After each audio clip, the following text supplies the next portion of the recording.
अखण्डमण्डलाकारं व्याप्तं येन चराचरं तत्पदं दर्शितं येन तस्मै श्रीगुरुवे नमः। अज्ञानान्धस्य लोकस्य ज्ञानाञ्जनशलाकया चक्षुरुन्मीलितं येन तस्मै श्रीगुरुवे नमः। अध्यात्म विश्व विज्ञान यूट्यूब चैनल के प्रिय पाठकों का हार्दिक स्वागत समादर करते हैं।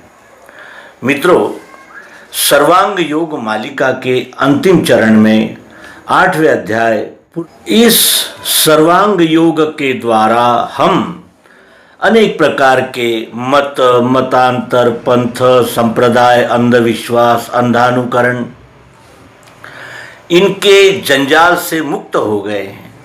हमारे सारे भ्रम समाप्त हो गए हैं।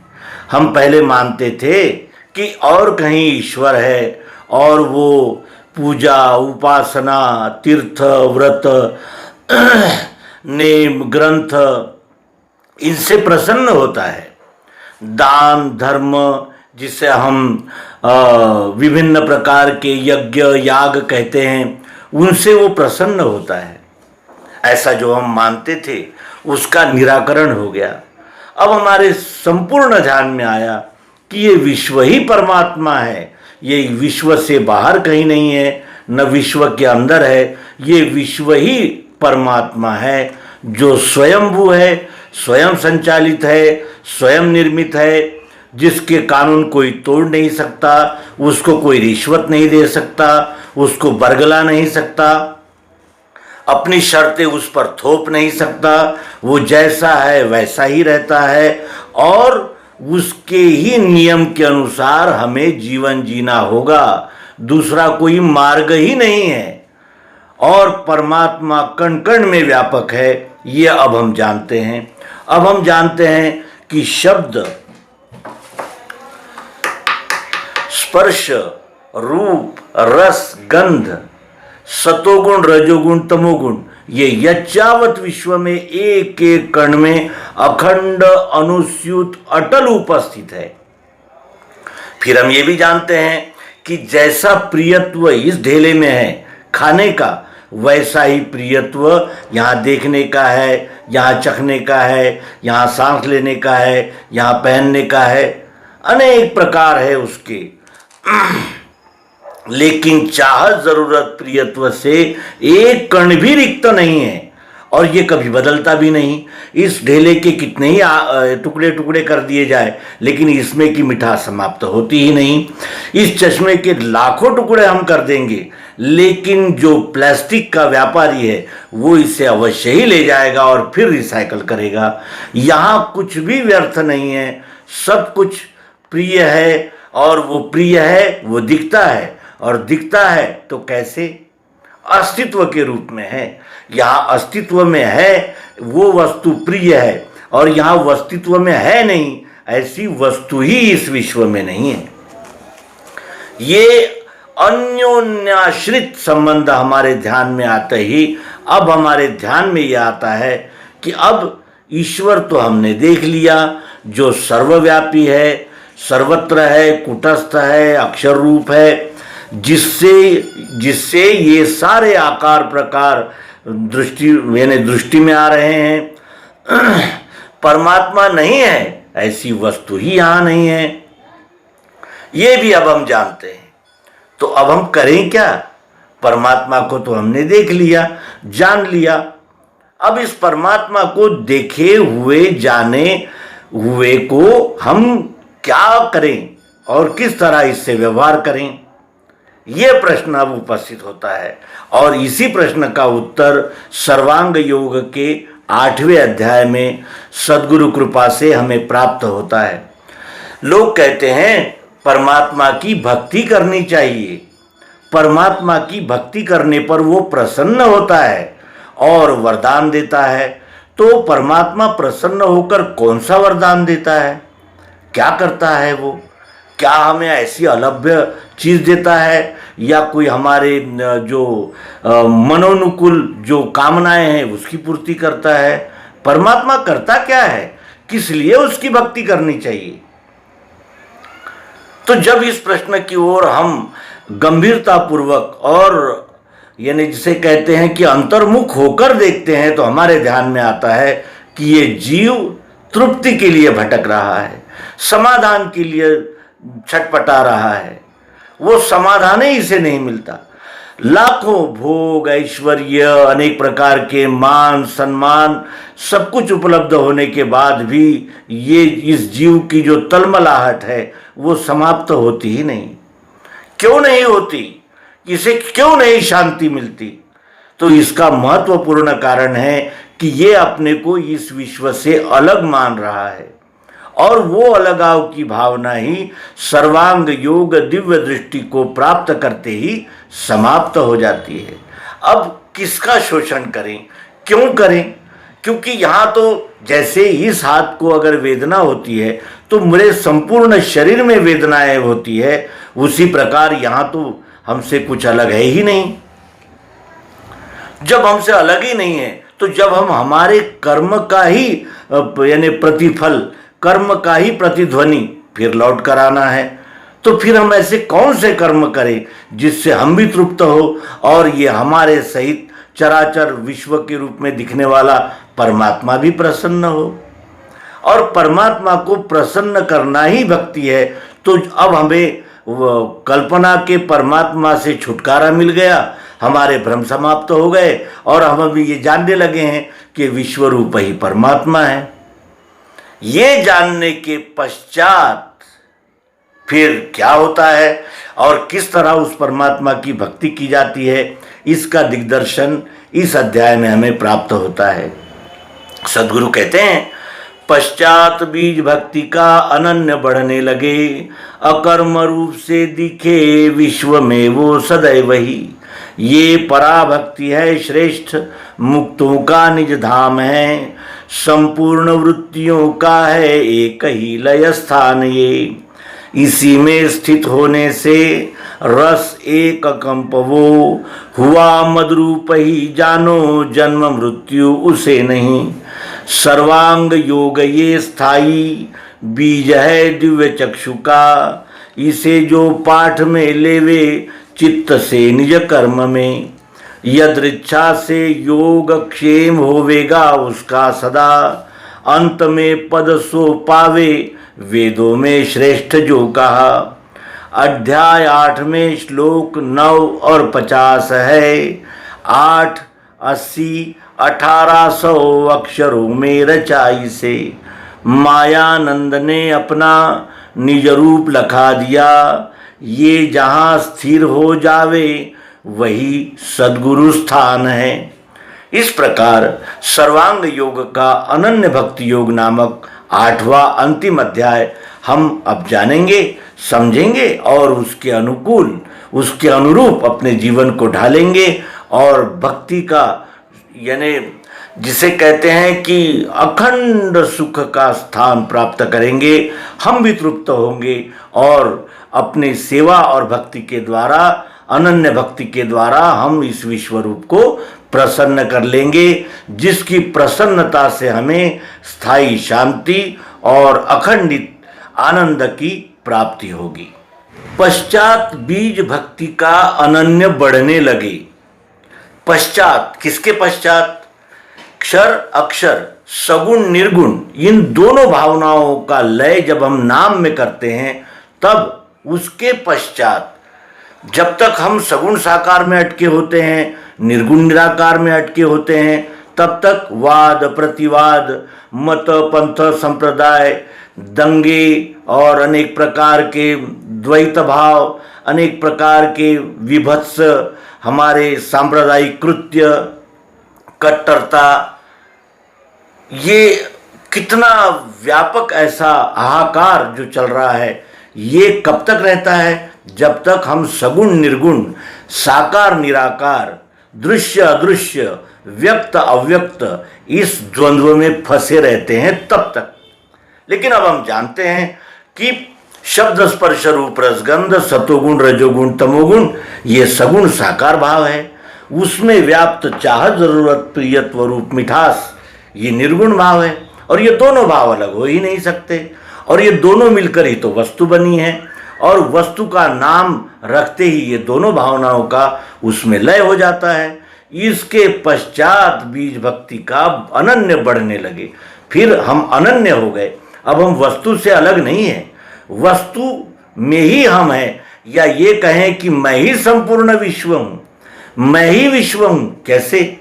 मैं अग्नि हूँ, मैं वायु हूँ, मैं जल हूँ, मैं पृथ्वी हूँ, मैं आकाश हूँ, मैं सतोगुण हूँ, मैं रजोगुण हूँ, मैं तमोगुण हूँ, मैं मन हूँ, बुद्धि हूँ, अहंकार हूँ, मैं कफ वात पित्त हूँ, सब कुछ मैं हूँ। तो अब मैं कहाँ हूँ? मैं तो सर्वरूप हो गया। अब मेरा ये क्षुद्र अहंकार कहाँ रहा? अब मेरा स्थान कहाँ है? अब इस विश्व से मैं अलग कैसे हो सकता हूँ? कैसे हूँ? हो ही नहीं सकता। चाहे लाख प्रयास करें, हम इस विश्व के एक कण है, और कण वस्तु से अलग नहीं हो सकता। और यदि कण कण अलग होने लगे तो ये वस्तु का अस्तित्व ही नहीं रहेगा, और वस्तु का तो अस्तित्व रहता ही है। भले ही हजारों कण आए और बिछड़ गए, लेकिन वस्तु फिर जैसे की तैसी है। ये चिर तरुण सदैव नया संपूर्ण विश्वरूप बना ही रहता है। ऐसे हजारों लाखों युग बीत गए, लेकिन ये विश्व जैसा है वैसा ही है। इस बोध के पश्चात फिर अनन्यता बढ़ने लगती है, और अनन्यता ही भक्ति का बीज है। पश्चात बीज भक्ति का अनन्य बढ़ने लगे, अकर्म रूप से दिखे विश्व में वो सदैव ही। फिर वो अकर्म रूप से भक्ति का बीज बढ़ने लगता है। अकर्म क्या है? कर्म उसे कहते हैं जिसमें कर्तृत्वाभिमान हो और फल की आशा हो।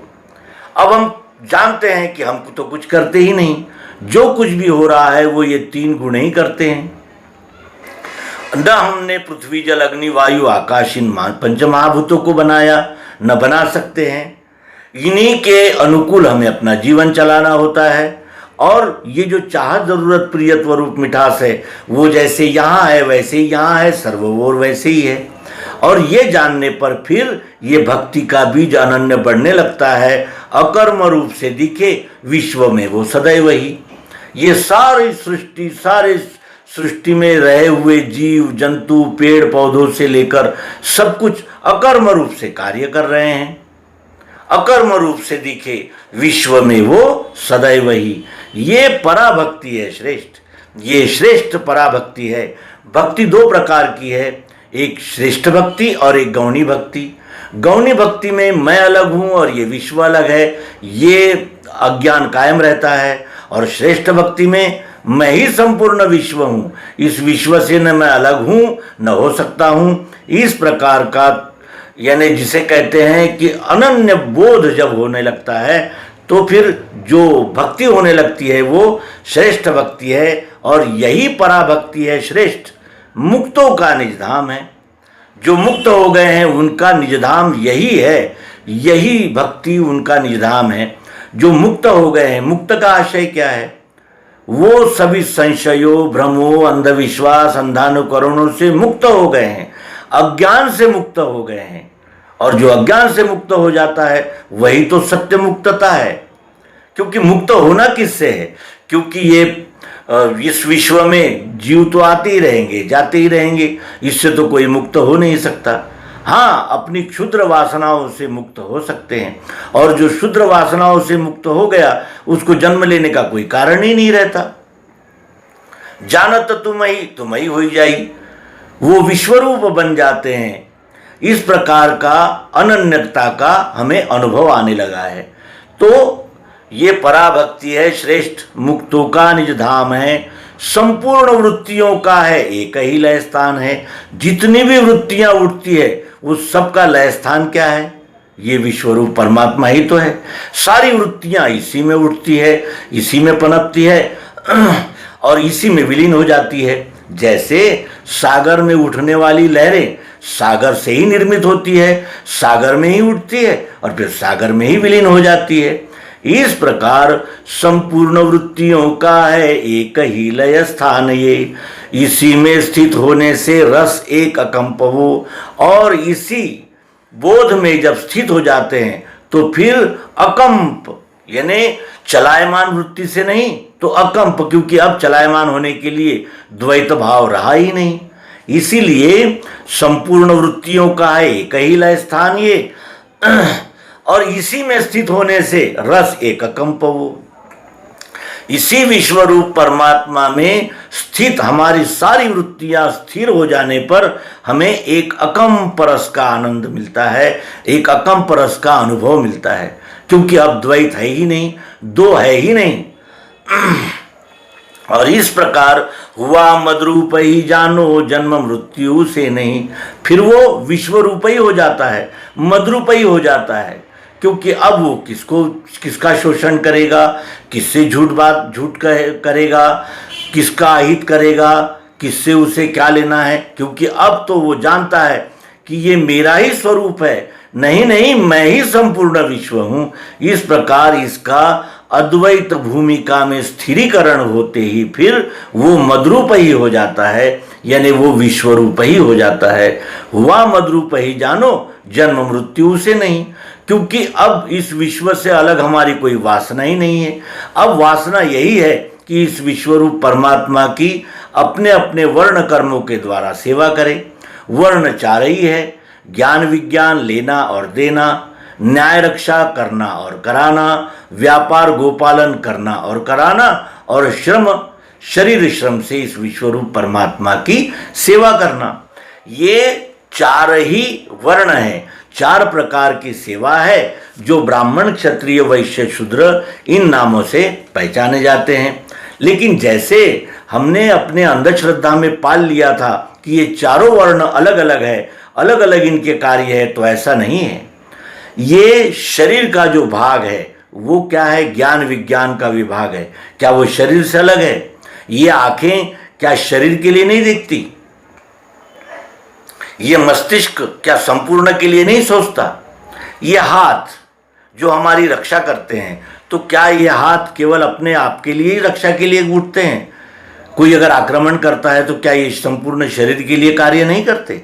ये पेट है, ये पेट जब भोजन करता है तो क्या ये संपूर्ण शरीर को पोषित नहीं करता? और ये पांव जो चलते हैं, क्या वो संपूर्ण शरीर के पोषण संगोपन और भलाई के लिए कार्य नहीं करते?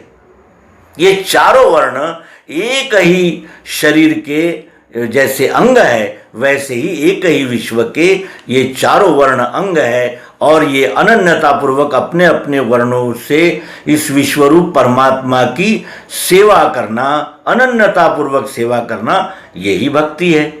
और इस प्रकार जब हम जानने लगते हैं तो फिर जन्म मृत्यु का कोई कारण ही नहीं रहता, क्योंकि जन्म वासनाओं से होता है। व्यष्टि वासनाएं ही हमें जन्म धारण करने के लिए मजबूर करती है। जब हमारी वैयक्तिक व्यष्टि वासनाएं नहीं रही, अब विश्वरूप परमात्मा को जानकर हम विश्व से एकाकार ही हो गए हैं, तो अब जन्म मृत्यु लेने का क्या कारण है? और फिर भी यदि जन्म मृत्यु हो भी तो अब वो विश्वरूप परमात्मा की सेवा के लिए ही होंगे। वो व्यक्तिशाह व्यष्टि वासनाओं की कामनाओं की पूर्ति के लिए नहीं होगी। संत भी कहते हैं कि हे चिदान देवा देगा देवा तुझा विसर न भावा, हे प्रभो अनंत बार जन्म देना, लेकिन तुम्हारी सेवा की हो इसी प्रकार की जागृति देकर भेजना, और इसी प्रकार की सेवा हमारे हाथों से हो, ऐसा संतजन मांगते हैं, ऐसी संतजनों की कामना होती है। तो अब ये सर्वांग योग के विषय में सद्गुरु कहते हैं कि सर्वांग योग ये स्थायी बीज है दिव्य चक्षु का। ये सर्वांग योग दिव्य चक्षु का बीज है।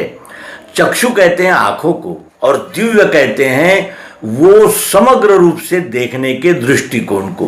पहले भी हमारी आंखें थी, लेकिन पहले जब हम इस विश्व की ओर देखते थे, मेरा तेरा छोटा बड़ा, किसका छीन लूं, किसका लूट लूं, किसको झूठ बोलूं, किसका शोषण करूं, इस प्रकार की द्वैत भूमिका लेकर दृष्टि थी, द्वैत भूमिका से ये आंखें देखती थी, लेकिन ये आंखें अब दिव्य हो गई है, इसे दिव्यत्व का अनुभव आ गया है। अब ये आंखें सर्वत्र एक ही परमात्मा को देखती है और वो परमात्मा अपने से भिन्न ही नहीं है। ये बीज है दिव्य चक्षु का। ये सर्वांग योग के द्वारा ही दिव्य चक्षु हमें प्राप्त होते हैं और ये सर्वांग योग ही दिव्य चक्षु का बीज है। बीज से ही वृक्ष होता है। ये युक्ति सर्वांग योग दिव्य चक्षु का बीज है। कालांतर में इस बीज का वृक्ष होता है, हम अपने कर्तव्य में आरूढ़ हो जाते हैं और यही बीज वृक्ष बनकर विश्व सेवा के सदैव कार्य में आता है। अब इसे जो पाठ में लेवे चित्त से निज कर्म में, इसे जो पाठ में लेवे, पाठ का अर्थ होता है स्मरण में रखे। इस सर्वांग योग को अपने स्मरण में रखे, चित्त से निज कर्म में, अपने चित्त में ये सर्वांग योग को सदैव स्थापित रखे, स्मरण करता रहे और निज कर्म करता रहे। निज कर्म, अपने अपने कर्म करते समय मैं इस विश्व से अलग नहीं हूँ, मैं ही संपूर्ण विश्व हूँ, इस प्रकार अनन्यता का बोध जागृत रखकर अपना अपना कार्य करते रहे। यदृच्छा से योगक्षेम होवेगा उसका सदा।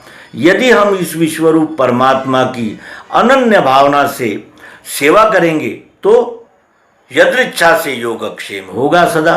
योग कहते हैं प्राप्त करना और क्षेम कहते हैं प्राप्त हुए वस्तु का, प्राप्त हुई सुविधाओं का रक्षण होना।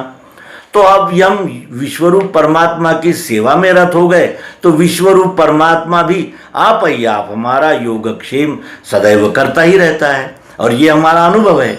जब हम ज्ञान विज्ञान, न्याय रक्षा, गोपालन, व्यापार और श्रम सेवा, इनसे इस विश्वरूप परमात्मा की ईमानदारी से, सच्चाई से, समर्पित भाव से सेवा करते हैं तो ये विश्व भी हमें किसी भी बात की कभी कोई कमी होने ही नहीं देता।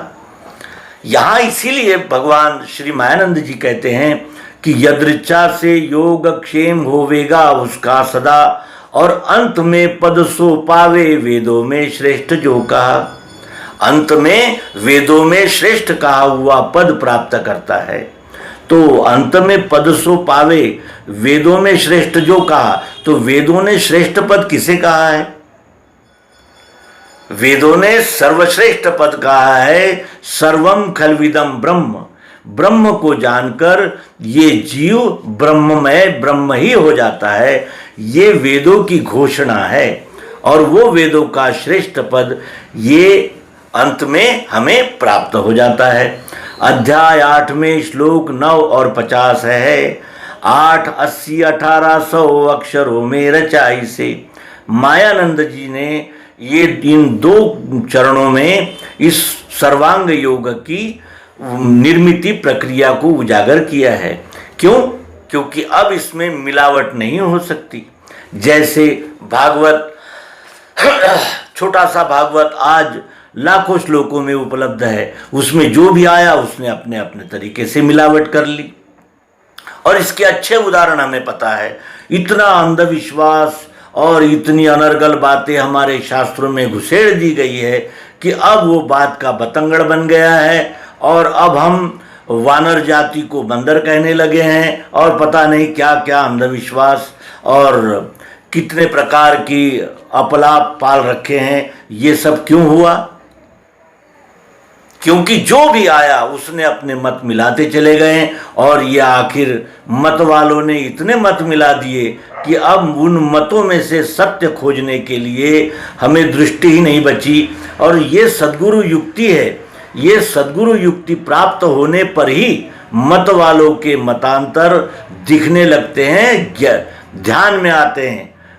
अन्यथा हम आज भी अंधविश्वास, अंधानुकरण में पड़े रहते और ऐसे ही अस्थाई और अशांत अवस्था में अपना जीवन गुजारते रहते और इस नरजन्म का परम सार्थक नहीं होने पाता जो सद्गुरु की कृपा से हो रहा है। मायानंद ने अपना निज रूप लखा दिया। अब भगवान श्री मायानंद जी कहते हैं कि इस प्रकार मायानंद जी ने अपना निज रूप लखा दिया। ये अपना निज रूप है, अपना स्वरूप है, अपना रूप है। ये पृथ्वी जल अग्नि वायु आकाश, सतोगुण रजोगुण तमोगुण, चाहत जरूरत प्रियत्व रूप मिठास, और ये व्यापक विश्व अपना ही रूप है। ये दिव्य दृष्टि के प्रकाश में हम जीवों को जानकारी में आया, हम जान पाए। मायानंद ने अपना निज रूप लखा दिया। ये जहां स्थिर हो जावे, ये बोध जिस हृदय में, जिस अंतःकरण में स्थिर हो जाता है, वही सद्गुरु स्थान है। सद्गुरु किसी व्यक्ति का नाम नहीं है, सद्गुरु इस बोध का नाम है। ये बोध जहां स्थिर हो जाता है, वही सद्गुरु स्थान है। सद्गुरु तत्वदर्शी को कहते हैं। तत्व दर्शन होते ही फिर हम भी सद्गुरु हो जाते हैं, क्योंकि ये ऐसी प्रक्रिया है कि यहाँ सद्गुरु और सत्शिष्य ऐसा नाता ही समाप्त हो जाता है। जो भी इस बोध को प्राप्त करता है वो स्वयं तत्वदर्शी हो जाता है, और तत्वदर्शी को ही सद्गुरु कहते हैं। इस प्रकार अनन्य भक्ति योग नामक सर्वांग योग का यह 8वां अध्याय यहाँ संपूर्ण होता है। अब इसके अनंतर हम सर्वांग योग को जानते समय जो हमारे अंतःकरण में प्रश्न उभरते हैं, कुछ शंकाएं उभरती है, जैसे पंचीकरण क्या है, इस शरीर में पंच महाभूतों से क्या क्या बना है, कैसे कार्य करता है, ये 3 गुण किस प्रकार इस शरीर में उपस्थित है, कैसे कार्य करते हैं, ऐसे विभिन्न शंकाओं प्रश्नों का समाधान अपने आप में ही और अपने आप से ही संवाद करके सद्गुरु युक्ति के प्रकाश में हम खोजेंगे, जानेंगे, और अधिक निस्संशय होकर इस विश्वरूप परमात्मा की अनन्य सेवा में जुट जाएंगे। धन्यवाद। नर्मदे हर। सद्गुरु भगवान की जय। विश्वरूप परमात्मा की जय। ओम शांति शांति शांति।